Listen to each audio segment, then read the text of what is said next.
Nala Suci Ramadhania, saya dari Prodi Pendidikan Matematika kelas A sore. Puji dan syukur saya panjatkan kehadirat Allah Subhanahu wa Ta'ala, karena berkat dan karunia-Nya lah saya dapat menyelesaikan tugas ujian akhir sekolah, yaitu membuat peta konsep teknik mengajar dengan materi hakikat dan makna sains, teknologi, dan seni bagi manusia. Yang pertama, saya di sini akan membahas hakikat dan makna sains. Hakikat dan makna sains. Sains dalam bahasa istilah bahasa asing berarti skins. Berasal dari bahasa Latin yaitu scientia yang berarti knowledge, atau ilmu pengetahuan pengertian, ilmu pengetahuan sendiri. Sebagai istilah filsafat tidaklah sesederhana dipahami pada umumnya, karena bermacam-macam pandangan dan teori atau epistemologi yang melingkupi makna pengetahuan tersebut. Di antaranya pandangan Aristoteles bahwa pengetahuan merupakan pengetahuan yang dapat diindra dan merangsang budi. Kemudian fenomena teknik pada masyarakat ini memiliki ciri-ciri sebagai berikut. Yang pertama, rasionalitas, artinya tindakan spontan oleh teknik diubah menjadi tindakan yang direncanakan dengan perhitungan rasional. Yang kedua, artifisialitas, yang artinya selalu membuat sesuatu yang buatan tidak alamiah. Yang ketiga, otomatisme, artinya dalam hal metode organisasi dan rumusan dilaksanakan serba otomatis. Demikian juga dengan teknik mampu mengeliminasikan kegiatan non-teknis menjadi kegiatan teknis. Yang keempat, teknik berkembang pada suatu kebudayaan. Yang kelima, monisme, artinya semua teknik bersatu, saling berinteraksi, dan saling bergantung. Yang keenam, universalisme, artinya teknik melampaui batas-batas kebudayaan dan ideologi, bahkan dapat menguasai kebudayaan. Yang ketujuh, otonomi, artinya tidak teknik berkembang menurut prinsip-prinsip sendiri. Teknik mempunyai dua komponen utama, yaitu yang pertama hardware aspek, artinya meliputi peralatan yang memberikan bentuk pola teknologi sebagai objek fisikal atau material. Yang kedua, software aspek, meliputi sumber informasi yang memberikan penjelasan mengenai hal-hal peralatan fisik atau material tertentu. Secara hierarki, teknologi dibedakan menjadi 3 macam teknologi, yaitu teknologi modern.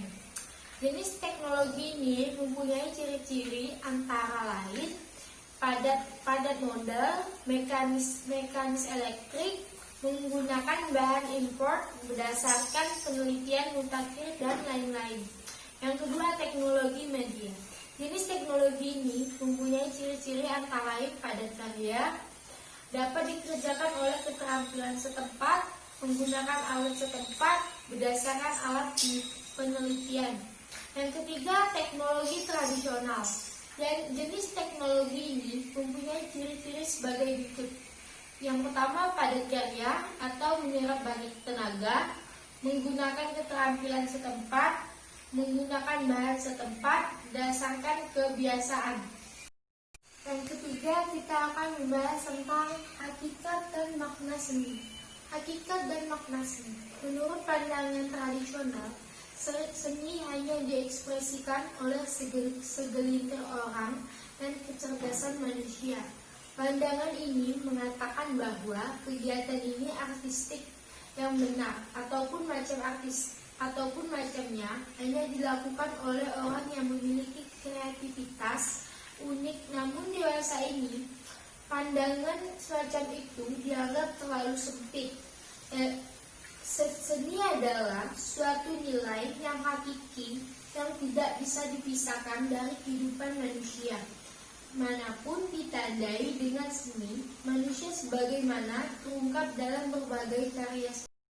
Seni juga merupakan seni batin masyarakat yang juga berfungsi sebagai jembatan penghubung antar kebudayaan yang berlainan coraknya. Di sini seni berfungsi sebagai jalan untuk memahami kebudayaan yakni suatu masyarakat. Menonton wayang, misalnya orang mengenal ekstensi kebudayaan Jawa ataupun kebudayaan lain yang juga memiliki unsur seni wayang, atau melalui Candi Borobudur. Orang dapat berkontak menyadari kehidupan Buddhis karenanya suatu karya seni selalu bersifat sosial. Ilmu dapat diartikan sebagai pengetahuan yang tersusun secara sistematis dengan menggunakan kekuatan pemikiran, di mana pengetahuan tersebut selalu dapat dikontrol oleh setiap orang yang ingin mengetahuinya. Berbicara dari pengertian ini, maka ilmu memiliki kandungan unsur-unsur sebagai berikut. Yang pertama berisi pengetahuan atau knowledge. Yang kedua tersusun secara sistematis. Yang ketiga menggunakan penalaran. Yang keempat dapat dikontrol secara kritis oleh orang lain. Kemudian kita akan membahas tentang problematika iptek di Indonesia. Iptek dimanfaatkan oleh manusia terutama dalam memudahkan pemenuhan kebutuhan hidup. Contoh sederhana adalah dengan dikembangkannya sarana transportasi. Manusia bisa bergerak dan melakukan mobilisasi dengan cepat. Kemajuan yang dicapai manusia melalui iptek telah memberikan dampak positif dalam hidupnya. Iptek memberi rahmat di dalam arti memicu kemajuan dan kesejahteraan.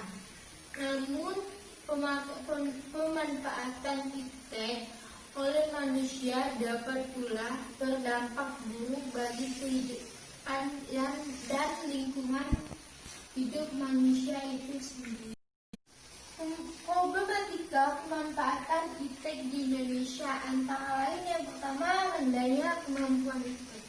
Rendahnya kemampuan iptek nasional dalam menghadapi perkembangan global. Hal ini ditunjukkan dengan indeks pencapaian teknologi atau IPT dalam laporan UNDP tahun 2001 menunjukkan tingkat pencapaian teknologi Indonesia masih berada pada urutan ke-60 dari 72 negara. Yang kedua, rendahnya kontribusi iptek. Rendahnya kontribusi iptek nasional di sekitar produksi. Hal ini antara lain ditunjukkan oleh kurangnya efisiensi dan rendahnya produktivitas serta minimnya kandungan teknologi dalam kegiatan ekspor-mengekspor. Juga belum optimalnya penempatan iptek, belum optimalnya mekanisme intermediasi iptek yang menjembatani interaksi antara kapasitas penyedia iptek dengan kebutuhan pengguna. Masalah ini dapat terlihat dan belum tertatanya infrastruktur iptek antara lain institusi hasil perkembangan iptek meliputi prakskripsi difungsikan dalam sistem produksi. Yang keempat, lemahnya hubungan kebijakan iptek. Lemahnya sinergi kebijakan iptek sehingga kegiatan iptek belum sanggup memberikan hasil yang signifikan. Kelima, terbatasnya kesediaan sumber daya manusia. terbatasnya sumber daya manusia, iptek yang tercermin dan rendahnya kualitas sumber daya manusia, dan kesenjangan pendidikan di bidang iptek. Rasio tenaga peneliti Indonesia pada tahun 2001 adalah 4,7 peneliti per 10.000 penduduk, jauh lebih kecil dibandingkan Jepang sebesar 70,7. Yang keenam, kurangnya perkembangan iptek. Kurangnya perkembangan iptek belum berkembangnya budaya iptek di kalangan masyarakat. Budaya bangsa secara umum masih belum mencerminkan nilai-nilai iptek yang mempunyai penalaran objektif, rasional, maju, unggul, dan mandiri. Yang ketujuh, belum optimalnya peran iptek. Belum optimalnya peran iptek dalam mengatasi degradasi fungsi lingkungan hidup. Kemajuan iptek berakibat pula pada munculnya permasalahan lingkungan. Hal tersebut antara lain disebabkan oleh belum berkembangnya sistem manajemen dan teknologi pelestarian fungsi lingkungan hidup. Yang kedelapan, lemahnya peran penanganan dan penanggulangan bencana alam. Masih lemahnya peran iptek dalam mengantisipasi dan penanggulangan bencana alam wilayah Indonesia dalam konteks ilmu kebumian global merupakan wilayah-wilayah yang rawan bencana.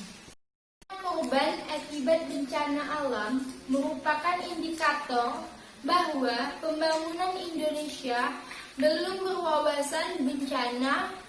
Kemampuan iptek nasional belum optimal dalam memberikan antisipasi dan solusi strategis terhadap berbagai permasalahan bencana akan seperti pemanasan global, anomali iklim, kebakaran hutan, banjir, longsor, gempa bumi, dan tsunami.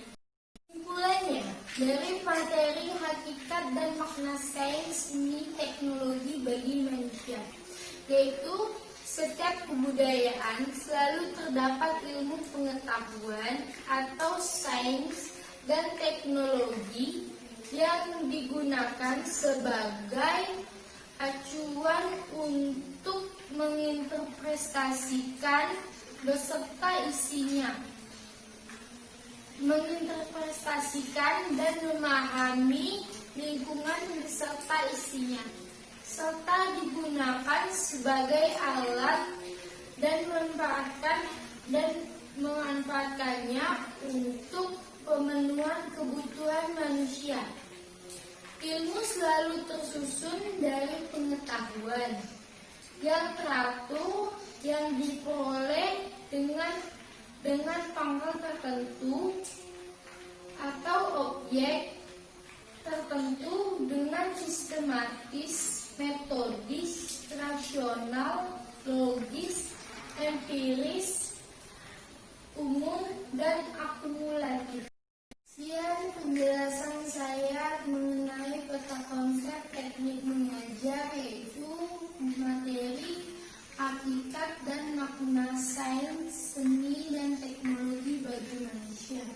Terima kasih kepada dosen yang telah memberikan materi ini, karena saya dengan memberikan materi ini menambah wawasan saya mengenai hakikat dan makna seni teknologi bagi manusia, ataupun problematika pemanfaatan iptek di Indonesia.